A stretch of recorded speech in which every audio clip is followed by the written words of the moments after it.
اور پولیس کا کہنا ہے کہ ملزم سے ریوالور بھی برآمد ہوا ہے. تو نذیر شاہ ہمارے ساتھ موجود ہیں, ان سے مزید جان لیتے ہیں. نذیر شاہ بتائیے گا اس سے متعلق بھائی.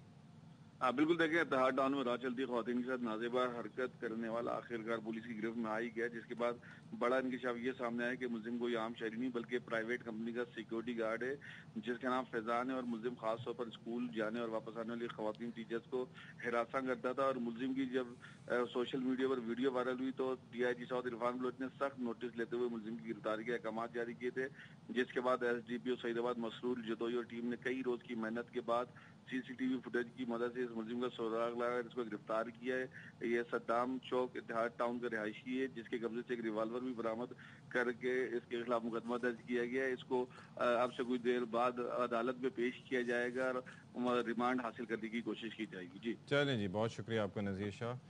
شکر ہے کہ کوئی تو گرفتاری عمل میں آئی, ورنہ پاکستان میں اور خاص طور پر یہ جو منی پاکستان ہے ہمارا کراچی, یہاں پر لوگ کافی کنسرن تھے کہ وارداتیں ہو جاتی ہیں, خواتین کو ہراساں کر دیا جاتا ہے لیکن ملزمان نہیں پکڑے جاتے. ابھی بھی 2 ایسے لوگ ہیں جن کو تلاش کرنا ایک سندھ حکومت کے لیے اور خاص طور پر پولیس کے لیے ایک ترجیحی کام ہونا چاہیے.